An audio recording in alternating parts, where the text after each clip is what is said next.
नमस्कार दोस्तों। जैन समुदाय के लोग अमीर क्यों होते हैं? शायद ये सवाल कभी ना कभी आपके दिमाग में आया ही होगा, और अगर नहीं तो इस वीडियो का टाइटल पढ़कर तो ज़रूर आया होगा, क्योंकि अधिकतर जैन समुदाय के लोग आपको अमीर ही दिखे होंगे। आखिर इसके पीछे का कारण क्या है? क्या आपने कभी भी किसी जैनी को भीख मांगते हुए देखा है? नहीं ना, मैंने भी नहीं देखा। आखिर क्यों? इसके पीछे का कारण क्या हो सकता है? कुछ तो कारण होगा। अगर कोई भीख मांगता है तो इसके पीछे भी कोई कारण होता है, क्योंकि वह गरीब होता है। लेकिन कोई जैनी भीख क्यों नहीं मांगता? क्योंकि वह अमीर होता है। लेकिन वह अमीर क्यों होता है? यह सवाल सबसे बड़ा है। इस वीडियो के माध्यम से हम जैन धर्म के इतिहास से लेकर उनके समुदाय के लोगों के अमीर होने तक के बारे में विस्तार पूर्वक बताएंगे। बस बने रहिएगा हमारे साथ आज के इस वीडियो में। तो आइए शुरू करते हैं आज का ये वीडियो। जैन धर्म दुनिया के सबसे प्राचीन धर्मों में आता है, जिसकी स्थापना ऋषभदेव के द्वारा की गई थी, जो कि जैन धर्म के सबसे पहले तीर्थंकर थे। ऋषभदेव भारत के चक्रवर्ती सम्राट भरत के पिता थे। जैन धर्म श्रमणों का धर्म कहा जाता है। अगर वेदों की बात करें तो उसमें भी ऋषभदेव का उल्लेख है। आर्यों के काल की बात करें तो उसमें भी ऋषभदेव और अरिष्ट नेमि के परंपरा का उल्लेख मिलता है। द्वापर युग में महाभारत के समय में जैन धर्म के प्रमुख नेमिनाथ थे। ज़्यादातर लोग जैन धर्म को 500 ईसा पूर्व भगवान महावीर के काल से ही मानते हैं, लेकिन इससे बहुत पहले ही जैन धर्म की स्थापना ऋषभदेव के द्वारा की गई थी, जो कि जैन धर्म के प्रथम तीर्थंकर माने जाते हैं। वैदिक दर्शन में भगवान ऋषभदेव को भगवान विष्णु का 14 अवतार माना गया है। शिव पुराण के अनुसार ऋषभदेव भगवान शिव के अवतार भी बताए गए हैं। भगवान ऋषभदेव का जन्म हिंदुओं के सबसे पवित्र स्थल अयोध्या में हुआ था।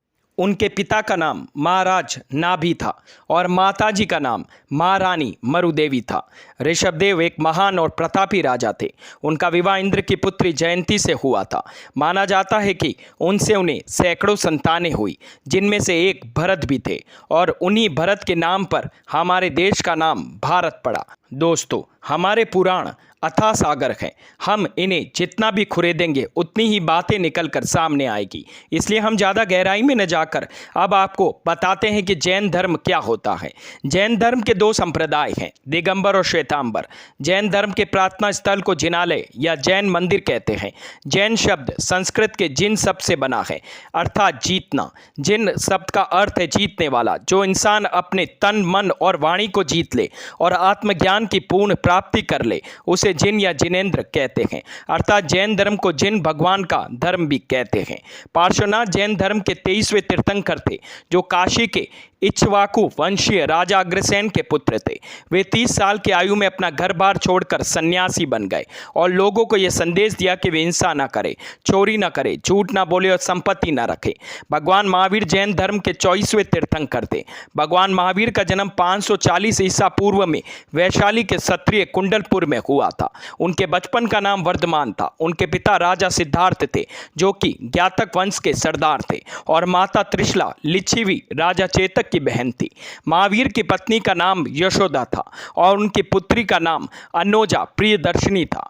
भगवान महावीर स्वामी जैन धर्म के 24वें और अंतिम तीर्थंकर थे। जैन समुदाय के लोग अपने समुदाय को बहुत ही सपोर्ट करते हैं। एक दूसरे की टांग नहीं खींचते हैं, बल्कि मदद ही करते हैं। इस समुदाय के लोग अधिकतर व्यापारिक गतिविधियों में लिप्त होते हैं। नौकरी पर नहीं, धंधे करने पर ध्यान लगाते हैं। वे लोग बेकार के कामों और बातों से अपना समय नष्ट नहीं करते, अपने काम पर ही ज़्यादा फोकस करते हैं। शाकाहारी भोजन करते हैं और संयमित जीवन जीते हैं, जिसके कारण इनकी आयु अन्यों के मुकाबले ज़्यादा ही होती है। इस समुदाय के लोगों के पास जितना भी पैसा है, वो दिखावा नहीं करते, बल्कि उन पैसों को और पैसा बनाने की कोशिश में लगे रहते हैं। पैसों के हिसाब किताब में जैन समुदाय के लोग बड़े ही माहिर होते हैं। इनकी मैथमेटिक्स बहुत ही शानदार और तेज और सटीक होती है। ये लोग अपने काम से बहुत ही प्यार करते हैं। काम ही इनका जीवन है। इनका मानना है कि काम से ही इंसान की औकात बनती है। जैनी लोग बड़े ही ठंडे दिमाग के होते हैं। लड़ाई झगड़े से दूर ही रहते हैं। निरंतर आगे बढ़ते रहना ही और उनकी उन्नति पर ही काम करते रहना इनका उद्देश्य होता है। अपने धर्म के प्रति, समुदाय के प्रति, व्यापार के प्रति और समाज के प्रति ईमानदार होते हैं। कर्मवीर और दानवीर प्रवृत्ति के होते हैं। ये लोग पैसा कमाने में और पैसा बचाने में दोनों में ही माहिर होते हैं। धन के मूल्य को समझते हैं, उसे व्यर्थ के कामों में नहीं खर्चते हैं। शिक्षित और संस्कारी के साथ सरल स्वभाव वाले भी होते हैं। लोगों से नरमी और इज्जत से पेश आते हैं। गुस्से को पी भी जाते हैं।